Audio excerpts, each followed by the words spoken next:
ॐ सहनाववतु सहनौ भुनक्तु सह वीर्यङ्करवावहै तेजस्विनावधीतमस्तु मा विद्विषावहै।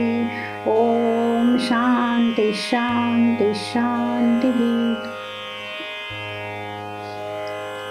मेरे चैनल के प्रेक्षक अभ्यासकों ने प्रश्न किया, क्रतु नाम का अर्थ क्या है।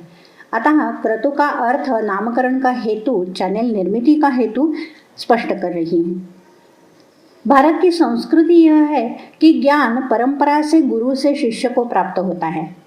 इस अखंड गुरु शिष्य परंपरा को, आचार्य द्वारा वाक्यार्थ उपदेश की परंपरा को संप्रदाय कहा जाता है। संप्रदाय में विद्या का संप्रदान होता है। संप्रदाय के अनुसार आचार्य परंपरा के क्रम को वंश कहा जाता है। अविच्छिन्न अखंडित वंश परंपरा से संक्रमित होने वाला ज्ञान विशुद्ध होता है, अर्थात ज्ञान प्रवर्तक के द्वारा जैसा कहा गया वैसा ही रहता है।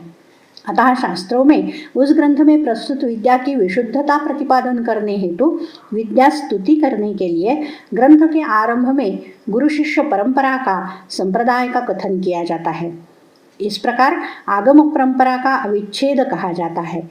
आगम अर्थात शब्द प्रमाण से प्राप्त ज्ञान नित्य तथा प्रमात्मक यथार्थ होता है। अपनी बुद्धि से किया गया तर्क प्रायः भ्रांतिजन्य तथा अनवस्थित होता है।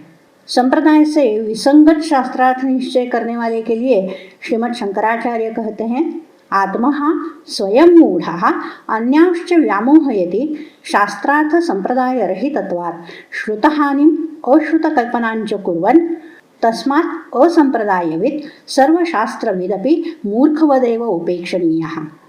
अर्थात आत्मघाती मनुष्य शास्त्रार्थ के संप्रदाय से रहित होने के कारण श्रुतार्थ का त्याग तथा अश्रुतार्थ की कल्पना करते हुए स्वतः मोहित अज्ञानी होता है तथा दूसरों को भी मोहित अज्ञानी करता है। अतः सर्वशास्त्रवेत्ता होते हुए भी यदि संप्रदायवेत्ता ना हो तो मूर्ख की भांति उसकी उपेक्षा करनी चाहिए। दुर्भाग्यवशात आयुर्वेद क्षेत्र में अशास्त्रमूलक तर्कों की समृद्धि है। अतः संशोधन होता है आयुर्वेद इन मॉडर्न पर्सपेक्टिव। यह तो घर में कामधेनु के रहते दूसरों से छाछ मांगने जैसा हो गया। इस दशा में किसी को ओज इम्यून सिस्टम दिखता है, किसी को रसधातु लिम्फ दिखता है। कई लोग कहते हैं जो मॉडर्न साइंस के निकष पे ना उतरे वह आयुर्वेद से निकालना चाहिए, चरक संहिता का नया संस्करण करना चाहिए। आयुर्वेद में वाजीकरण तंत्र का विषय स्पष्ट रूप से कहा है। वाजीकरण नाम अल्प दुष्ट क्षीण विशुष्करेतसाम आप्यायन प्रसाद उपचय जनन निमित्तम प्रहर्ष जननार्थंच। यह इनफर्टिलिटी की चिकित्सा है, बीज विशुद्धि की चिकित्सा है। परंतु कई लोग पढ़ाते हैं शुक्र शारीर धातु तो है तथापि उसका मानस वेग होता है। शुक्र वेग तो अधारणीय है, अतः शुक्र के मानस वेग का साथ शरीर दे, इस हेतु मैथुन क्षमता बढ़ाने हेतु वाजीकरण चिकित्सा है। शास्त्र देखे तो शुक्र वेग इजैक्युलेशन यह शारीर वेग है। मैथुन की इच्छा इस मानस वेग के लिए काम यह संज्ञा है तथा यह धारणीय वेग है। इस काम पूर्ति के लिए वाजीकरण तंत्र है। इस विधान का अर्थ हुआ आयुर्वेद कामाचार को प्रोत्साहन देने वाला शास्त्र है। इससे अधिक अशास्त्र मूलक आत्मघाती तर्क क्या हो सकता है। मूलतः आयुर्वेद किस वेद का उपवेद है, यहीं से भ्रांति मूलक विधानों का प्रारंभ होता है। विद्यार्थियों को पढ़ाया जाता है आयुर्वेद अथर्ववेद का उपवेद है, परंतु चरक संहिता तथा सुश्रुत संहिता इन आयुर्वेद के आकर ग्रंथों में आयुर्वेद को अथर्ववेद का उपवेद नहीं कहा है। सुश्रुत संहिता में अथर्ववेद का उपांग कहा है। शास्त्रार्थ तथा पारंपरिक मान्यताओं के अनुसार आयुर्वेद ऋग्वेद का उपवेद है। पुनः तर्क से उप शब्द के अर्थ किए जाते हैं auxiliary, supplement of, originated from. एवं कहा जाता है वेदों से उपनिषदों से कल्पनाओं को उठा के ऋषि मुनियों ने विस्तार किया। यह कल्पना इतिहास के नाम से पढ़ाई जाती है। वास्तव में उपवेद उपांग, इसमें उपशब्द का अर्थ है समान। ऋग्वेद का उपवेद, इसका अर्थ है ऋग्वेद समान वेद। ऋग्वेद जैसा अपौरुषेय है उस प्रकार आयुर्वेद भी अपौरुषेय है, इसकी रचना किसी ने नहीं की है। अन्य तर्क होता है आयुर्वेद पद का अर्थ है साइंस ऑफ लाइफ, इस हेतु वेद इस पद का अर्थ किया जाता है साइंस। मूलतः वेद शब्द विद धातु से व्युत्पन्न है। विद धातु के 4 अर्थ हैं। अदादिगण के विद धातु का अर्थ है ज्ञान, दिवादिगण के विद धातु का अर्थ है विद्यमानता, तुदादिगण के विद धातु का अर्थ है प्राप्ति तथा चुरादिगण के विद धातु का अर्थ है विचार। इन चारों अर्थों के अनुसार 4 निरुक्तियां भी ग्रंथों में हैं। आयु विद्यते ज्ञायते अनेन इति, जिसकी सहायता से आयु जाना जाता है। आयु विद्यते अस्मिन् इति, जिसमें आयु है अर्थात आयु विषय विवेचन है, जिसकी सहायता से आयु प्राप्त किया जा सकता है तथा जिससे आयु विषयक विचार चिंतन किया जा सकता है।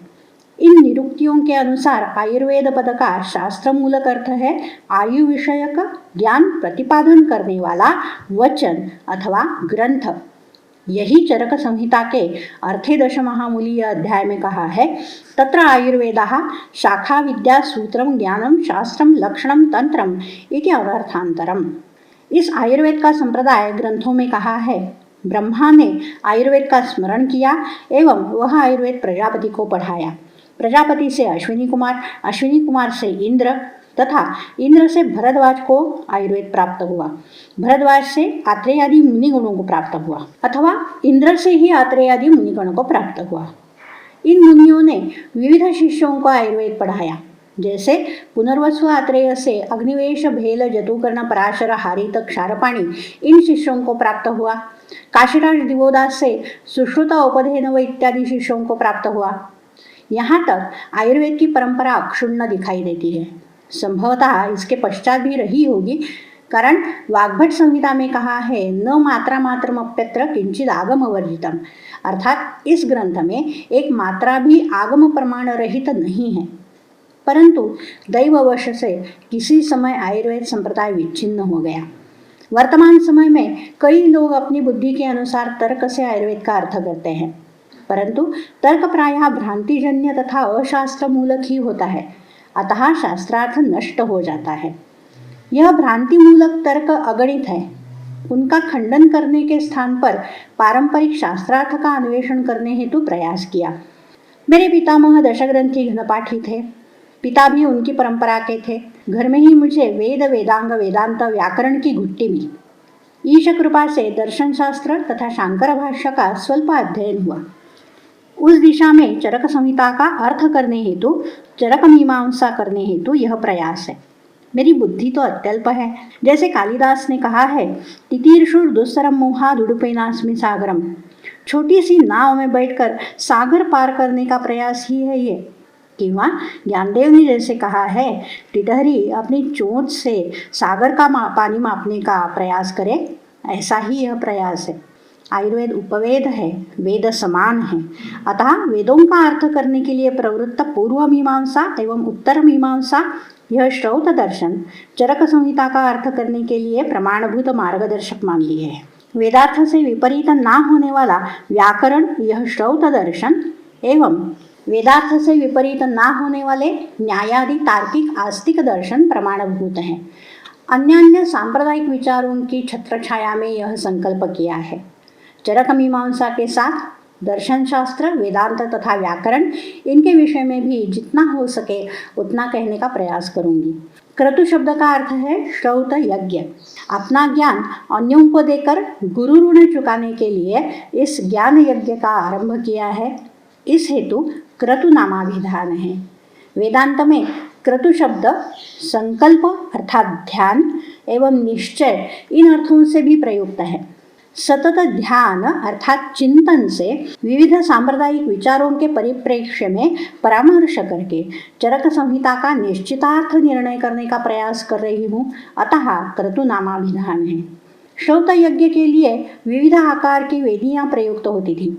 उत्खनन में शेन पक्षी के आकार की वेदी प्राप्त हुई है। शेन के समान गरुड़ाकार वेदी भी प्राप्त हुई है। अतः लोगों के लिए गरुड़ के पीठ पे यज्ञ ऐसा चित्र बनाया है एवं बोधवाक्य रूप में ऋग्वेद के आनो भद्रा कर्तवो यंतु विश्वतः अर्थात सभी दिशाओं से हमारे प्रति शुभ यज्ञ शुभ संकल्प प्राप्त हो, इस मंत्र का चयन किया है। मेरी अल्पमति से किया हुआ यह अल्प प्रयत्न है। इसमें से यदि कुछ उचित उपयुक्त प्राप्त हो तो विद्वान उसका स्वीकार करे, अयोग्य का त्याग करे, यह विनम्र प्रार्थना है। तरीही न्यूनते पुरते अधिकही सरते, करुणी घ्यावे हेतुमते विनविले मिया। इसी प्रकार के वीडियोस के लिए मेरा चैनल सब्सक्राइब कीजिएगा। आपकी अगर कोई सूचना हो, प्रश्न हो तो नीचे कमेंट बॉक्स में लिखिएगा या फिर मुझे मेल कीजिएगा। मेरा मेल ID है amruta.karato@gmail.com। धन्यवाद।